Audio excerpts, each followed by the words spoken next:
Well, we are so excited to have KO, the artist formerly known as Karen Olivo, on the podcast. Karen has a BFA from CCM. Originally was Vanessa, or I should say originated the role of Vanessa in the Heights. They were Anita in West Side Story, for which they received a 2009 Tony Award.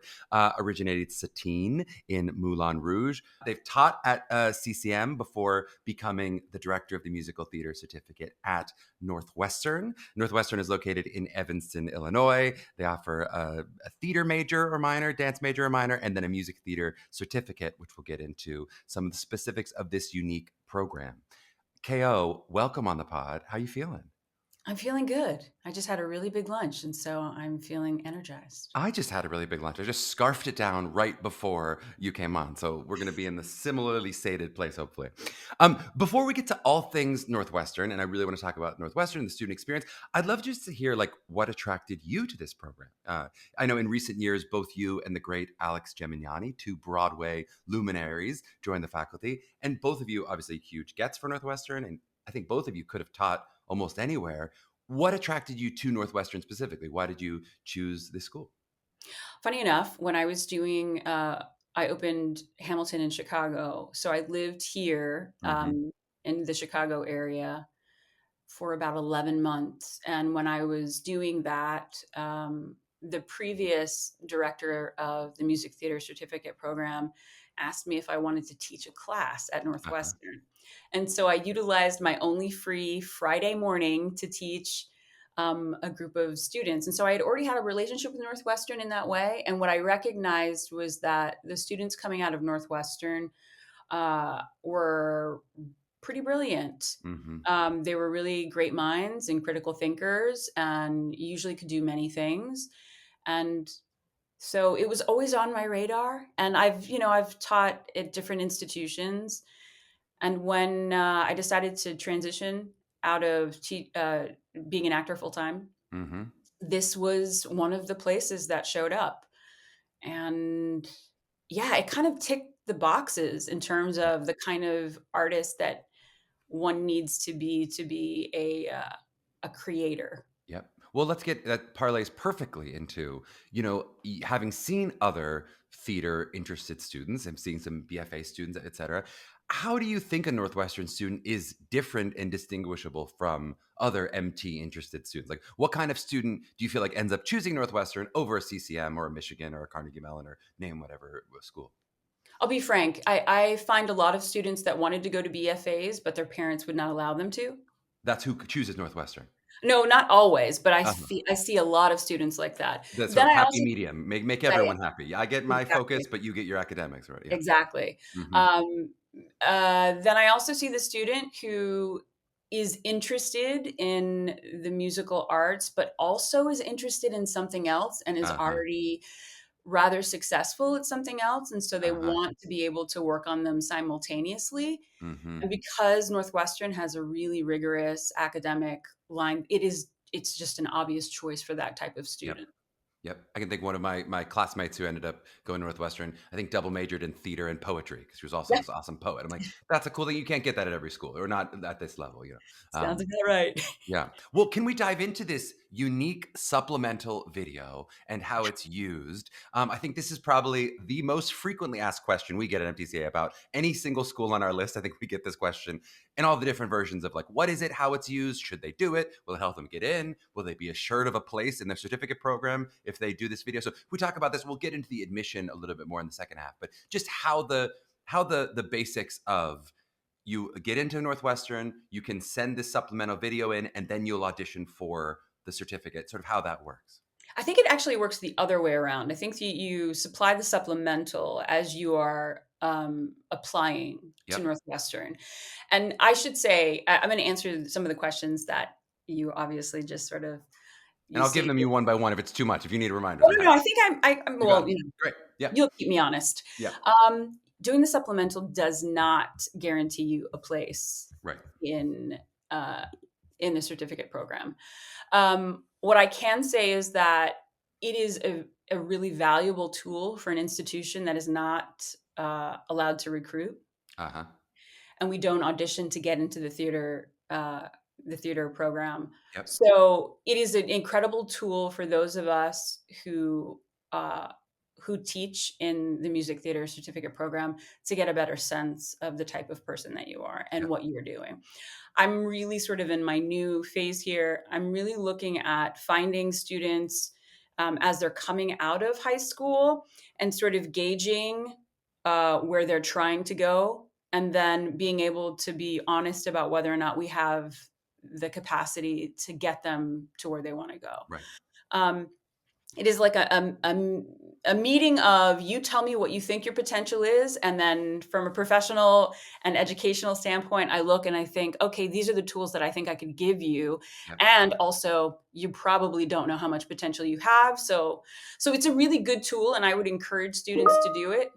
But do tell me, so, and maybe I said it wrong, but to correct me if this is my understanding is incorrect, that the kind of impetus for the supplemental video, and I know this is how our students often use it, is to potentially not only give you a window, but potentially give the students a window into what their fit in the MT certificate program might be, knowing they're going to have to choose to attend Northwestern, not knowing for sure that they're in that program. I mean, a lot of you mentioned the kind of student who maybe is in that, mom wants more academic, but I want more of a rigorous musical theater thing. I am academic. Obviously, I'm applying to Northwestern.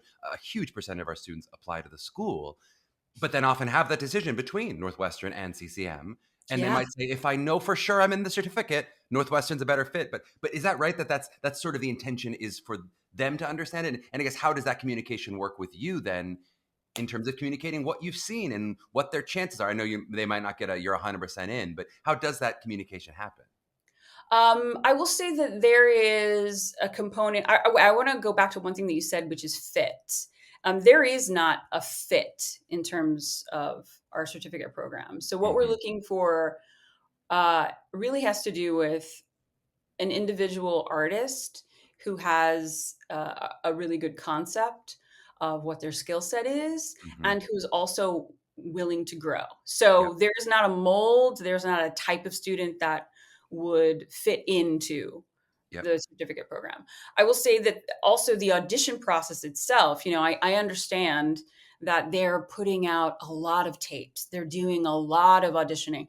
That that entire exercise is actually a marker for us, right? So Mm-hmm. when I see someone who's been doing this, and you can tell that they've been doing it a lot, Totally. and they go to do the material and they've not dropped in, and they're not able to Uh-huh. connect to the material, and they're not finding joy in doing the material, then what that tells me is, like, this is a person who's going to struggle in Uh-huh. creating a new space for themselves artistically, Uh-huh. right?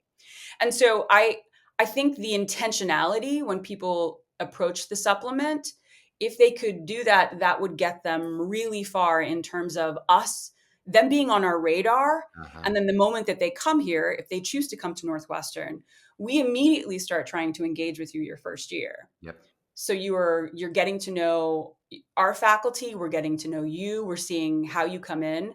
I can tell you a little bit more how we do that Yep. in some of the things that I created, but I feel like that's the way to look at the supplemental. And I would Yes. say, honestly, that personal statement Yes. is the most important thing, Yep. because skill is not something, I mean, you come to school so you can learn. Yep. So I'm not expecting you to be a triple threat. I honestly, I would prefer for you to have almost a base knowledge of the musical arts, so then you can Uh-huh. build a lot of different ways into it, because that makes you Uh-huh. a more dynamic artist.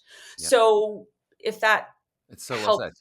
Totally. And I guess maybe what you're speaking toward is, if a lot of our musical theater students are doing a common pre-screen requirements of many different schools, and you feel like you're just kind of getting a pre-screen that they sent to all the other schools, and it doesn't feel like, hey, I was investigating what Northwestern's asking for, and I was showing up alive in this video for you, but just doing it as another one of their many things. You're saying you can kind of feel that. You go, that might not be a Northwestern student. That feels like you're just adding this on because mom told you to.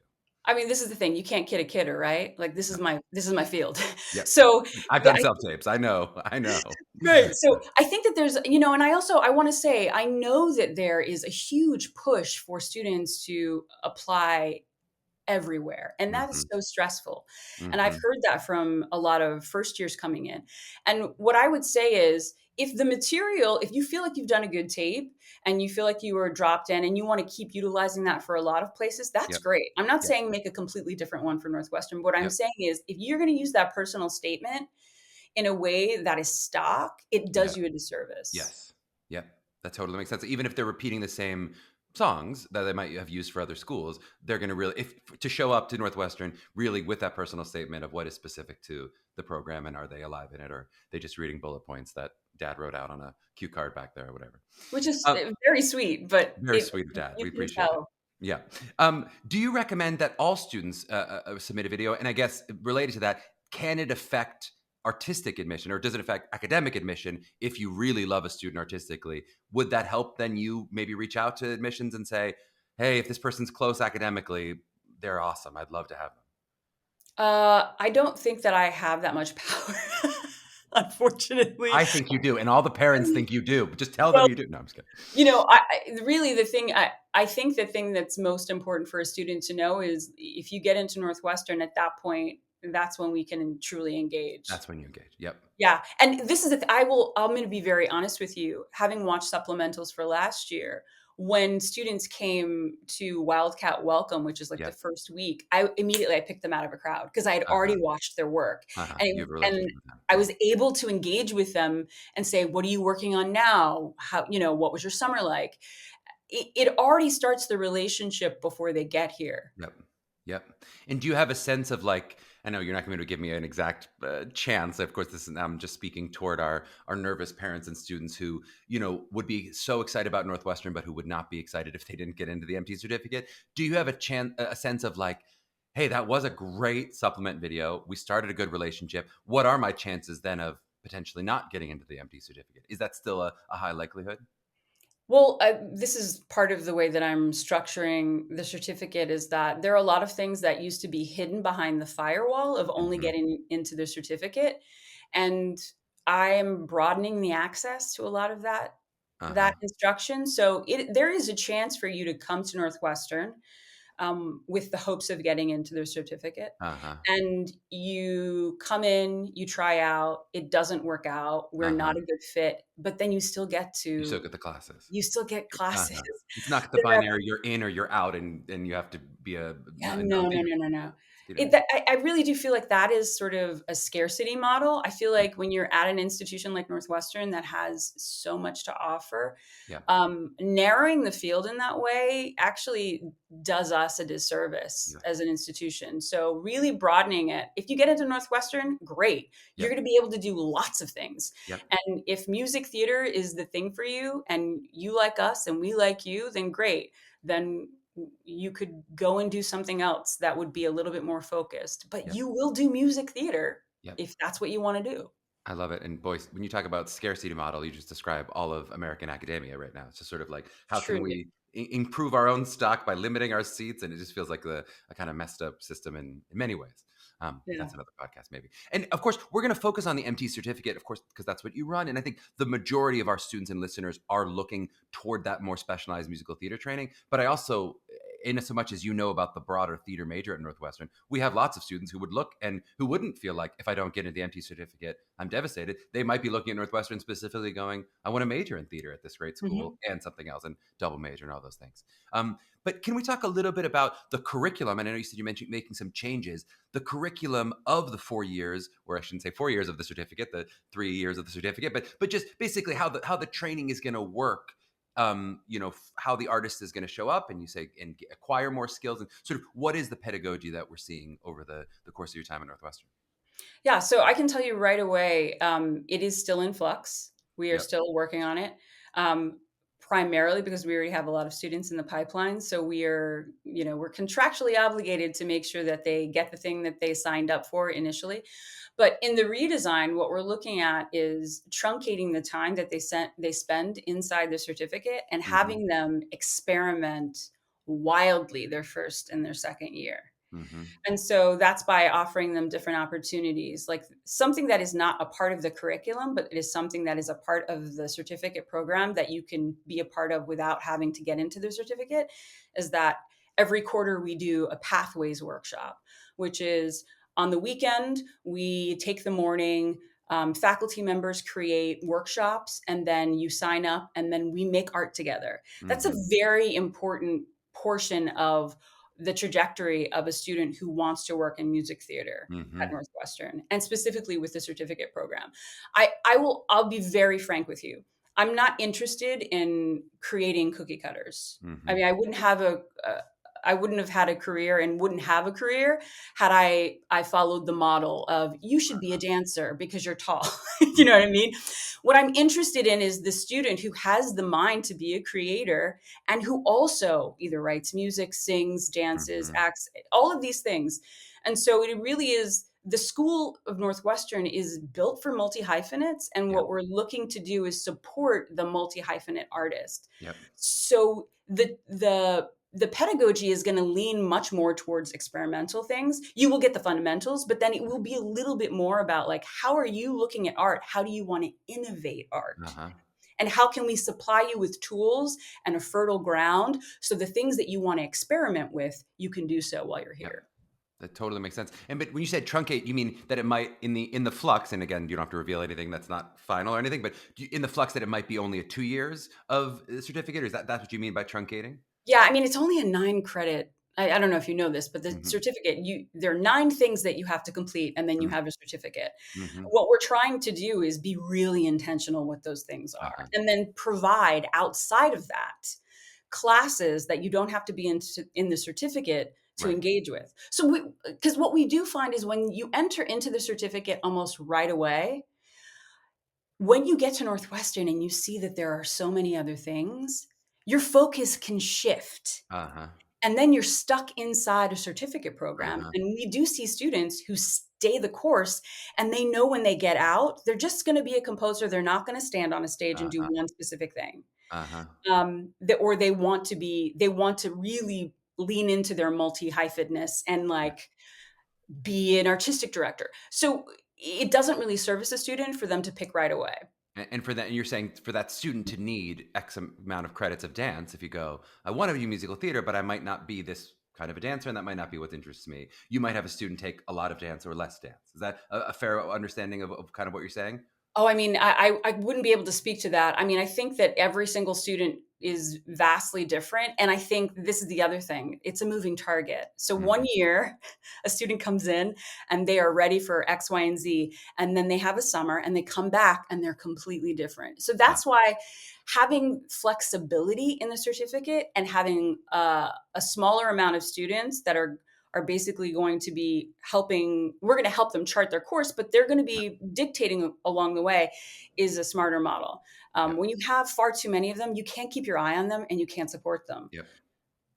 Totally makes sense. And I think you've kind of answered my next question, which is about the actors who are, if you're a non-musical theater actor, but you want to take some music theater related classes, again, maybe you're an actor singer or you're interested. Is that the kind of thing that now would be open to me as a theater major? I would have more of those classes open to me Yeah, throughout my absolutely. time at Northwestern. Very cool. Yeah. We talk a little bit about sort of preparing students for the launch into the business. I think you're already right on the right track with the idea of them being multi-hyphenates, and certainly the business is embracing that more and more. We hope, we knock on wood, that continues. But what are they doing in terms of preparing for meeting agents and managers and casting directors? And we talk about like the showcase process. How does that work at Northwestern?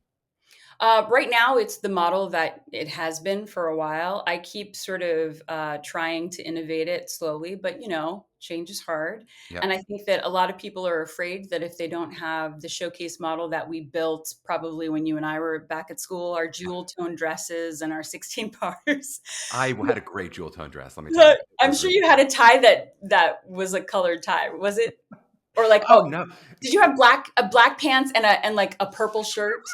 purple shirt. My God. Well, now in fairness, I was a non-musical theater actor, so I was much more serious. It was more actor blacks for me back in the day. But Got yeah, you. yeah, Yeah. So I think that there is a model that exists where it's kind of like so you plug people in and then yeah, they do their bit and then they go away. yep, And because the students that come here, a lot of them start to dabble almost immediately in composition. They write their own music. They're writing scenes.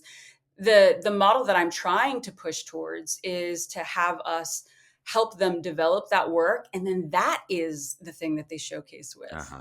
So it leaning away from this sort of, it feels like a cattle call, and we keep having to do it because currently that's what's happening. Right. But I also think, between you and I think that going to New York and doing a showcase where you're using a lot of resources to get Yep. there, and it's already a really stressful situation. Yep. Now that we have the digital age, Yep. it's probably best for you just to tape a really good, Yep. wonderful, presentation, your showcase, and then send it. Be intentional and send it to the places that you want it to Yep. be. But if we could incorporate more original work, Mm-hmm. then what we're doing is, I don't like the word package, but we're setting the student up in a place where they've been studying and they've been preparing to be a content creator. Uh-huh. And it also offers the student a lot more avenues of engagement professionally because they are not beholden to getting the audition and someone giving them the opportunity to work. Yep. They leave the institution being someone who can generate their own work Yep. and who can also step across the table.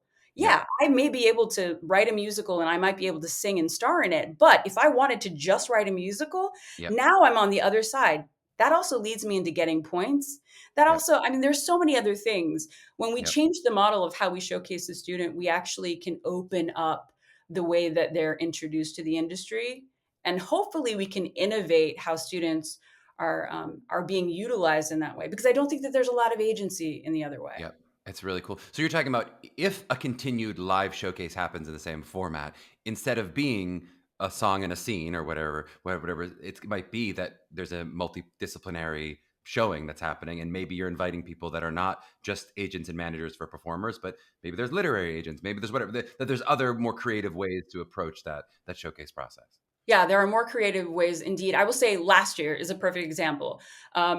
Instead of us doing the sort of stock, everyone sort of walks up and they do their 32 bars or whatever, Uh-huh. or maybe they do an opening number and a closing number, and everyone sort of plugs in.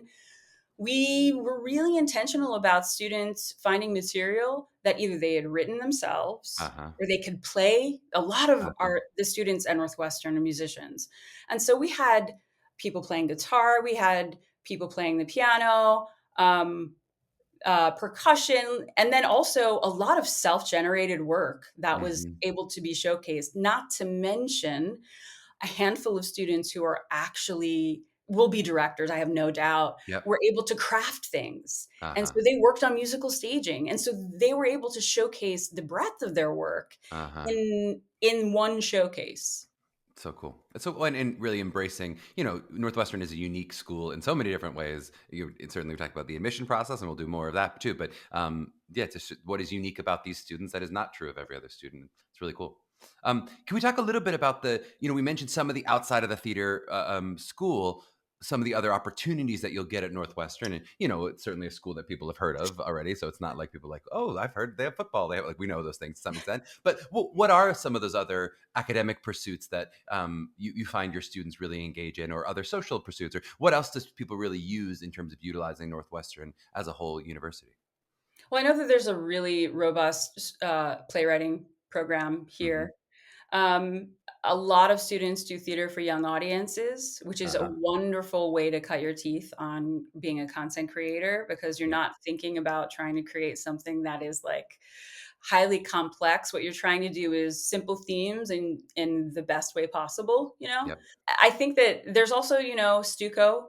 There is a very large student driven um, content creating, like it's like its own world where Yep. students are in different theater companies and they generate their own work. That's really big. If that's something that, if you don't necessarily if you want to just do avant-garde theater and Uh-huh.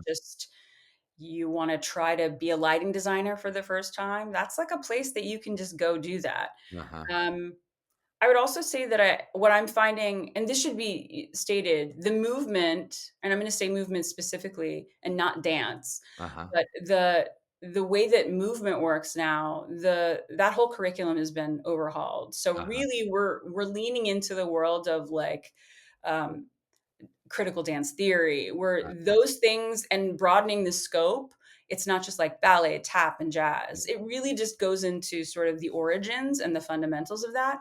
And so if you're someone who is a really strong mover, and at one point you think that you may transition out of being a performer Uh-huh. because we have to at some point, and you Uh, might want to teach, or you might want to be a dance instructor or something of that nature, that's like another way that you can start. You're almost like setting yourself up for the uh-huh. transitional period Uh-huh. by engaging in some of those classes. So cool. Yeah, I love that. And now you keep using the phrase content creation. Is this on purpose that this sounds like making a TikTok video? Are you trying? Because I keep hearing like No. you mean because you just mean content. You don't mean content creation. Like they're they all live in a house together and they all make TikToks or whatever. Like, that's not what we're describing at Northwestern. No, I am not.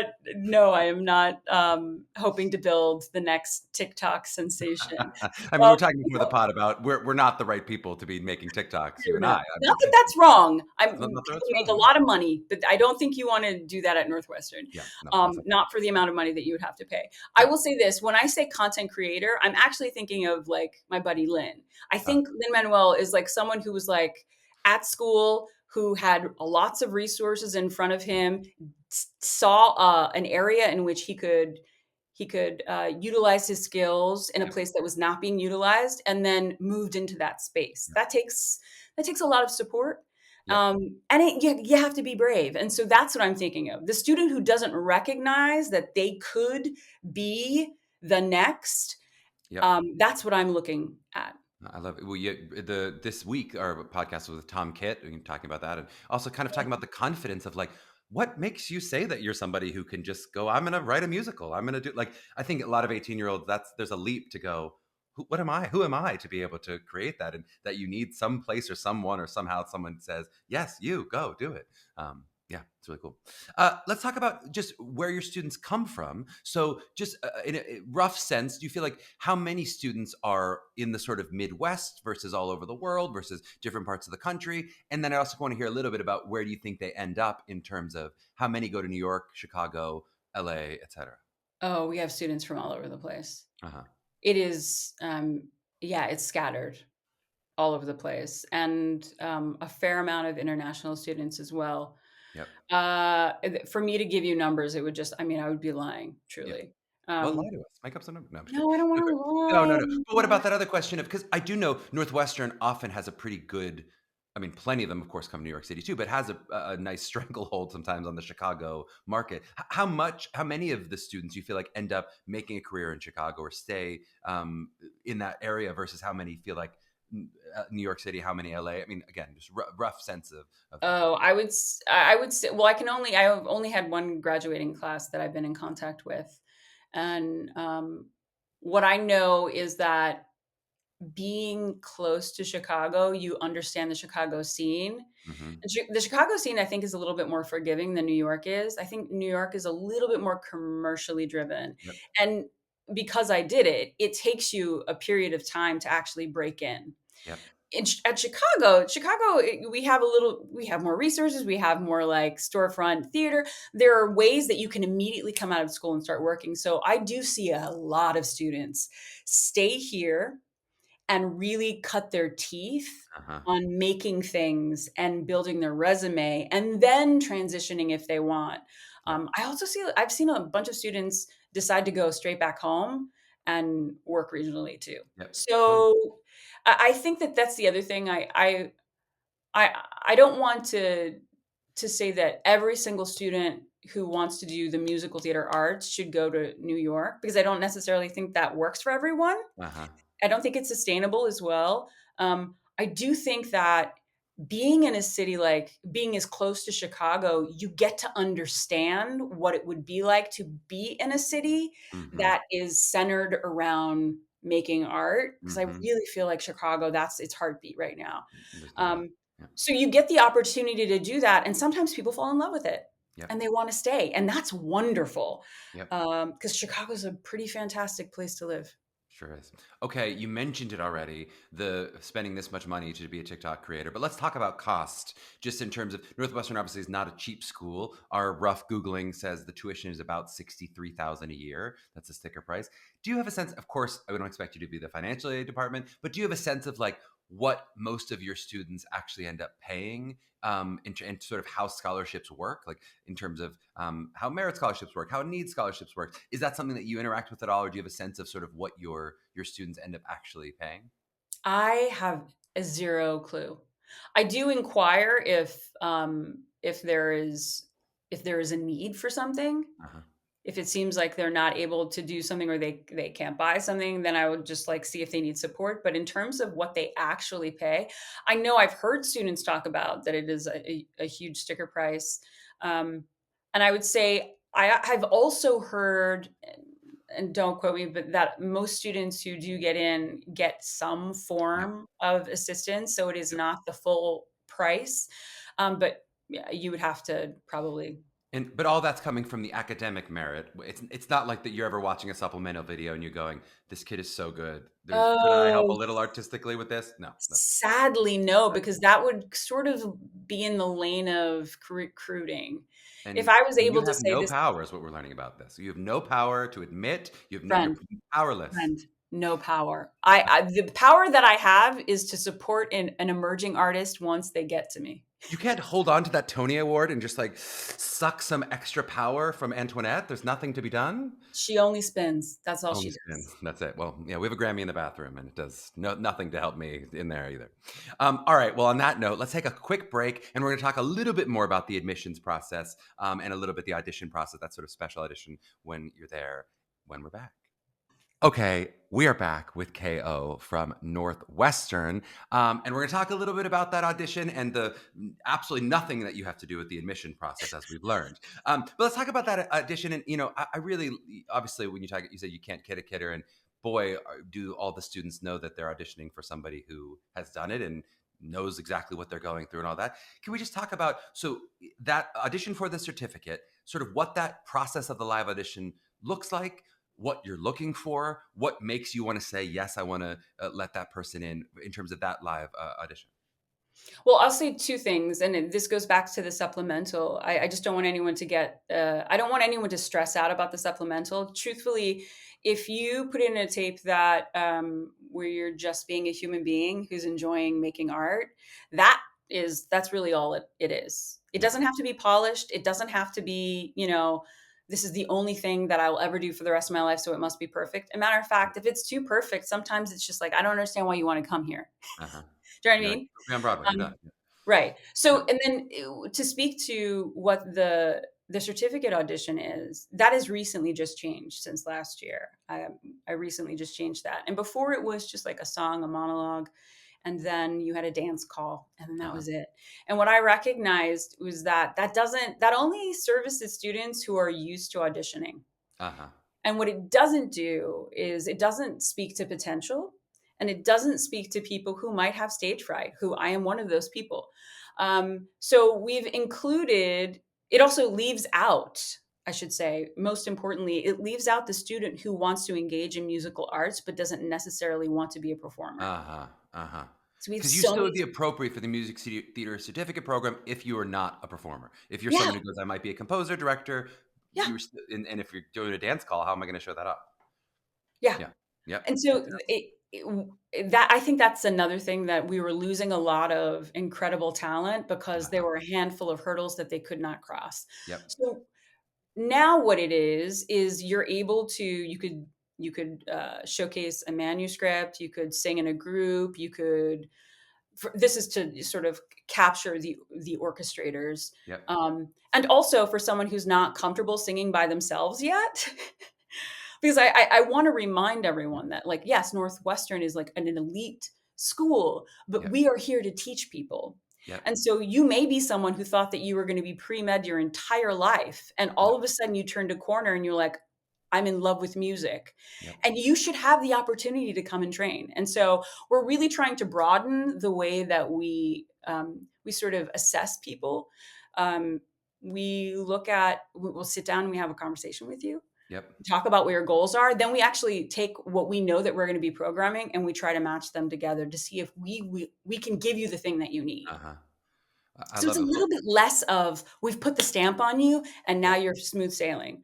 Yep. It really has to do with I'm looking for a student who understands where they are, has an idea of where they want to go, is able to be can take adjustments, Yep. who's not so like solidified in the right quote unquote way of doing it, who is willing to take risks, because that's the person who's going to sit down one day and say, oh, I should write a musical. Or, Yep. you know what? I never thought of doing this. I'm going to do my one person show. Like Yep. that's that person. Yep, totally. Well, and I often ask, especially the BFA auditions, ask like, what percentage do they think is about the skills seen versus the human being, the intangibles, all that stuff? Sounds like a huge percentage for you is the intangibles. Is there anything you're looking for skill wise that you would say, oh, if they don't have this, it's going to be tricky, or I'm especially looking for this kind of skill, or at least a skill? How are you evaluating that kind of thing? In terms of potential, maybe for growth.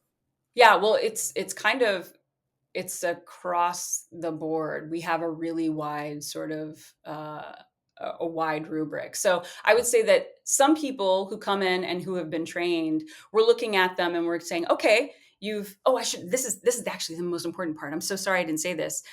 You fill out questions. There's like a bunch of questions. So you tell us a lot about yourself Uh-huh. before you enter the room. We read these, like they're almost like mini essays. We read them, we make notes about them so we Hmm. understand what you think you do well and how you've been working. And then when you come into the room, we have backstory because you've Uh-huh. given us backstory. Uh-huh. So then that factors in, because then we can see what you say you've been working on, and then what you can show in the room. Uh-huh. That also gives us the opportunity to, maybe if you didn't show it in the room, give you an adjustment to see if you can. And then that shows us the potential for growth. That shows us someone who maybe has nerves, Yep. but who can do the thing, but might need support. So Yep. we're looking at someone who is able to grow as an artist, who's not someone who will regurgitate something that they've learned, someone who embodies the Yep. thing, who's still finding joy in it, and who wants to innovate. Yep. And I push on the innovate primarily because, as someone who's done it for 25 years, I can't believe it. There's a lot of power on the other side. Yep. Yep. So true. I love that. What a cool audition experience too. It feels like you're kind of stepping right into a callback or something. It's like they already know you enough. They go, I've already seen. I know what I'm looking for, and I get to push and prod. And I've had that happen before with casting directors. They're like, Charlie, maybe show them this thing that you actually do really well. I don't know what you're doing now, but I'm like, thank you for the help. Now I understand. That's really cool. Okay, you said you have no power whatsoever. We know with admissions, you're not talking to them. They completely shut you out. But are you interacting with any other parts of admissions? Like, are you seeing essays or letters of recommendation? Do you know their grades or SATs? Does any of that matter to you as you're sort of getting to know the holistic student and admitting them or not into the MT certificate? No, I don't see grades or anything like that. I would say this, I know that there is someone on our faculty who compiles our sort of our feedback from watching supplementals. Yep. And then I think that they may supply it to admissions. I cannot say whether or not they actually read it. Yep. But I do know we're making our best effort to watch every single tape and get Yep. to know the students. And if they end up getting in, then we're ahead of the game in terms of instruction. I Yep. don't ever see essays. I don't ever see test scores. I don't Yep. really care about any of that Yep. because I'm not there to teach them to be a scientist or Yep. to be an engineer. Yep. I'm there to help develop a creative mind. Well, and I'm glad you brought that back up about the supplemental video because I did have that question of like, how does that, so after you've compiled those notes, you said you send some of those to admission. How does that get communicated to the family? Is that through you? Is that through this person? Who is communicating to the family if before they've decided to come to Northwestern? Any feedback, if there's any feedback on Oh, I the don't think that there's anyone that contacts family. If I were to I reach out as a parent and say, "Hey, what'd you think of that supplemental video? Do you have any feedback for me?" They wouldn't hear from the school. "Oh, we loved it. You got all No, I positive think notes." that Okay. I would I think of it as like a well that you're throwing something down into. The whole college admissions process is that. That's what they think of Truly. everything is. Yeah. Yeah. Yeah. That's why I say don't stress out about it. Yep. Do you know what I mean? This is Yep. the other thing. And, maybe Northwestern won't like that I say this, but in terms of like being an artist, you you can go almost anywhere. Yep. Do you know what I mean? Yep. You can go and you will still succeed. I know so many people who work all the time who did not do Yes. this. So it really has to do with the individual. If your kid is the kid who's like, I eat, I breathe, I sleep this, I'm writing songs all the time, all I want to do is create, I'm creating costumes and set designs, that kid is going to succeed Yep. wherever they go. Yep. Coming to Northwestern means that we're basically going to put our arms around the kid and we're going to try and lift them up over our head. Yep. Totally that's makes sense. that's the difference. Yep, I love it. And we talk about it all the time on the pod, the sort of all the different paths. We have people who didn't go to college at all, people who went to BA programs and studied totally different things that weren't theater, who are all amazingly successful. There's so many different ways you can get there. I'd love to talk a little bit about your extraordinary career, and I guess the role that you saw education in it, right? Is there anything that you were particularly grateful to have had in your training and have under your belt, whether that was in college or after college, but just from a kind of training perspective or an educational perspective, and anything you felt like that you kind of were missing out on and you wish you'd known better to kind of prepare you for the realities of the business? Yeah, I mean, I should say my arts education started when I was 6 because my father was a director. Uh-huh. So, and was also an educator. And so I was in a household with an educator my entire life. I mean, I remember my first summer job was I was his assistant at a theater camp. Mm-hmm. And so I helped him teach mime and I helped him teach improv. Like, Mm. so I've always sort of been in that place of watching someone get something and watching them level up. And Yep. that is addictive. It is, and also knowing that your job is to see this person and figure out what they can't see Mm. and then supply them with a tool and hopefully they can figure out with your help how to use it. I really don't think of the type of teaching that, a lot of people think, well, students come is like an empty vessel and I have to put Mm-hmm. all the stuff inside of them. Mm-hmm. Incorrect. They've lived a life, they've experienced life, and what your job is to take what they bring you and say, how can I help them elevate this and how can I give them the courage to Uh-huh. elevate this? Uh-huh. So that's always been in my background. And it's an addictive thing once you see it, and I'm sure you've seen it before. That I want to say my instruction at CCM, I'm going to be very frank with you. It really did teach me a lot about, it was a different time. CCM is different now, but at the time I was, I learned about being a token. Uh-huh. I learned how to be the either racially ambiguous person or, you can imagine. Yep. So, and type was also a big thing back then. Yep. So it gave me foundational training. It gave me ear training. It gave me the fundamentals in dance. I would say my dance teacher was great because I understood some fundamentals, things that I did not have because I did not grow up taking lessons at all. Yep. Um, and then it gave me a little bit of credibility in the room. Yep. A foot in the door. But it's Yep. it's important to say that, like you and I had discussed before, I did not graduate from CCM right Yep. away. Yep. I actually left my junior year because I went to an open call for Rent that had just opened. Yep. Rent had just opened when Yep. I was still Well, in no, school. no That one do just the tells math. We don't everyone do the how old math. No one knows. No, it's I'm fine. so old. But no, I went to an open call and I got it. And so I was on Broadway. So my senior year, my my classmates were building their showcase and I was working on Broadway. Yep. And so a lot of my final training came as being a swing on Broadway. Uh-huh. And that was like the stuff that no one can teach you. That was the thing about learning about stamina. Yep. Um, I learned how to be ready to be somebody in about 3 seconds. Yep. Yep. Switching from character to character. There's a lot of social things that you don't understand in the professional world, and Yep. I I did a boot camp in it. And that was also really, that shaped the rest of my career. It also told me, by being in Rent and being a swing, it also solidified in my mind that I wanted to be a new works person, Uh-huh. that I Well, wasn't going to be someone who was just going to be okay with being Roxy Hart.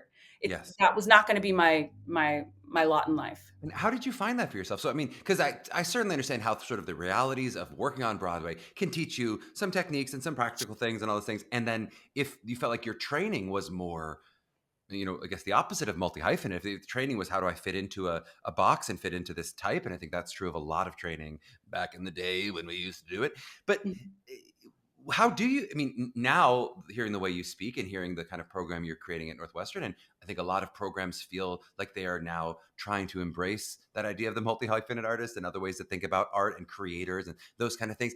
Where do you think you learned that? So where did you pick that up from the world, or how did that happen? It's hard to imagine that commercial theater taught you that, and it's hard to imagine that school taught you that. So where did that come from in your life? It was from being a swing. If you think about what it means to be a swing, which is you study, you study, you study, you possibly get a chance to go on, but then you must duplicate what is in front of you. Uh-huh. And I really do transfer that to the multiple um, productions of Annie Get Your Gun that you will see in Summer Uh-huh. Stock, or, like all of these things that are recreated over and over again. Yep. There's a type of person who's great for that. And Yep. what I was finding is that I would go on for someone, Yep. and I was in a box and I needed to achieve the thing and I needed to do this specific blocking. But the character was saying, God, what if I was able to do X, Y, and Z? Uh-huh. And so 4 years as a swing, what I started to recognize was that I had more ideas and more pitches Uh-huh. for the storyline and for the arc of the character that could fit into something that was already made. Uh-huh. And And so how did you cultivate for that for yourself? How did you explore that? Now you're going to originate all these amazing roles. Like where does that go? 'Cause plenty of people swing and then they don't find that in themselves. They don't find that next stage. How did you kind of unfurl those wings? I was bored. Just No, I'm bored. kidding. I knew five Yeah. tracks and I could do them all. And, after 4 years, it was like, "Oh, put on this coat, do this thing." And Yeah. so I was bored with it, and I was like, "But I love this art form." And when I would get on stage, I would hear and I would feel my body wanting to do Mhm. different things, and I was like, "Whoa, wait, wait, this doesn't work."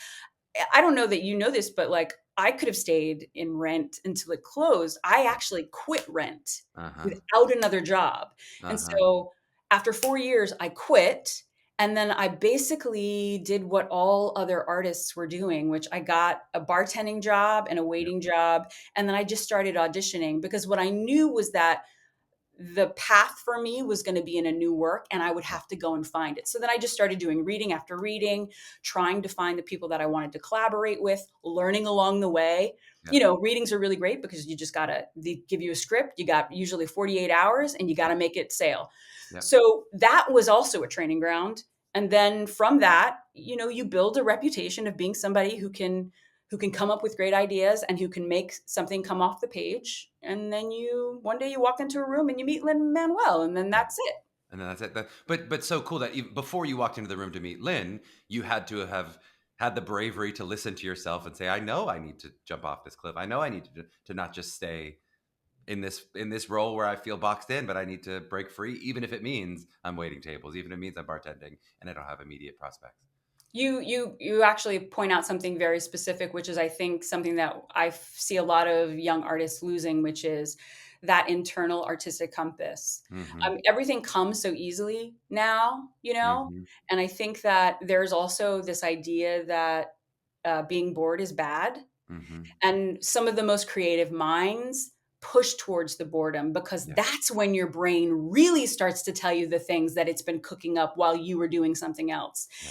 And that thing is something that you have to train. And that's truly why I think I'm taking the certificate program in this direction, because we need to be able to get students to have reps. They Yeah. need to do this thing where they're challenging their mind artistically over and over again so that you never lose sight of, oh, this is no longer for me. I need to Uh-huh. shift. Yeah, of listening to that internal compass. Well, let's do that. That's my penultimate question. Is just now, as you're leading this program, you talked about some of the changes that may be on the horizon. But when we look at the next 5 years or whatever, how are you thinking about adjusting Northwestern to continue to step into 2024 and I guess 2029 if it's 5 years from now? Like, a lot of schools obviously were kind of rocked by the pandemic in many ways. But do you feel, or do you see positive changes having happened in Northwestern? Are there things that you go, hey, over the course of the next decade or whatever period of time, I really want Northwestern to continue to change in these ways? Oh, absolutely. I think that I can want things to change, but I do think that any sort of change, and what we're sort of skating around here, I think, is a cultural change, right? Hmm. The way that we look at making theater, and also how we step into spaces to make theater as human beings and as citizens of this world. So all of that, I can have dreams about it, but I also have to move with the force of the student and with the organization, right? And the So I zero will power always, that you have, the no yeah, power stuck in academia as you are. No, I'm kidding. But yeah, so I yes. will keep pushing, right? I'm going to keep trying to innovate, but I'm not going to go faster than we can go because Yep. then I'm by myself. Yep. And what does that look like? What are some of those things that you go, if I could snap my fingers, what are the ways that you would go, this would be different in this way from now to whatever that dream is? We would center self. I think that the thing that has made my career and that makes a lot of incredible performers careers and artists careers is that they have a sense of self. They Hmm. are not trying to duplicate anything that they've ever seen before. That takes time. And Hmm. that takes a lot of courage and it takes support, especially when they're coming out of high school. Hmm. So pushing them to be perfect, pushing them to duplicate something that they've seen on YouTube or TikTok Hmm. as they were growing up does not service them, because the thing that we probably need, and honestly, the industry probably needs, is the only thing that they specifically can give us. Yep. So I would center the student and their understanding of their artistry and what they like and what they don't like and what they dream about, and put that to the forefront, not duplicating something that we've already seen. Hmm. Very cool. All right. I don't know how much you get to interact with parents in this process, but we have very many parent listeners. Any advice you would give to parents through this process? And you kind of mentioned, hey, I think we got a lot of students where mom said you have to have a good academic option on there or whatever. But anything that you sort of would say to parents as they're advising and supporting their children through this process and into this career? Could be things your parents did well, things you wish your parents had done differently, but anything that you sort of advise to our parent listeners? I mean, I would say I can only speak to the kind of parent that I am. Truthfully, there's no way for me to. I wouldn't give advice other than advice that I would take myself. Hmm. And you know, my kid didn't want to go to college. My kid is an incredible singer songwriter and a very skilled actor, and was very clear that they wanted to go a different way. And I would say for those artists who are very clear and who have their heads on straight, if they want to take a year, let them take a year. Hmm. Don't push them, because what will happen is they'll lose their drive. Hmm. They'll be trying to please you, and you know what that, I mean, if we know when our parents Yes. were too overbearing, what happened to us? We lose time. Hmm. We actually go back. We actually become less mature because we're Yep. not even going on our path anymore. So I would say listen to your kid, and also don't worry. Don't worry. Hmm. It's not all if they don't get into the one school, it's okay. Hmm. They're going to be okay. There are Hmm. so many ways in. And if you're a good parent, then you're golden. You Yep. just keep supporting them along the way. I love it. All right. Well, it's a great place to wrap up. KO, thank you so much for the time. This was such a pleasure to get to chat with you. Is there any other place where you want people to find more information? Do we want them to be following you on TikTok and all the content creation you're doing? Should they be looking at the school? How could people where should people be going for more if they want to hear more or learn more about the program? I would say Northwestern, the website. Right now, we're in the process of creating an informational video Yep. that sort of encapsulates the things that we have been doing. So look out for that. Maybe I'll send it to you and you can Stay put it up tuned. Yeah, somewhere. we'll post it on the episode graphic for sure. Yeah. Please do not follow me on Instagram. You will No, just, you can follow this podcast instead. If you have an yeah, instinct to follow KO, follow the podcast instead. Yeah. yeah. You'll just see pictures of my dog and you'll be bored. No, now that's what everyone's going to want to do. That's all they care about on the social medias. This was so fun, Ko. Thanks so much for doing this. Thank you.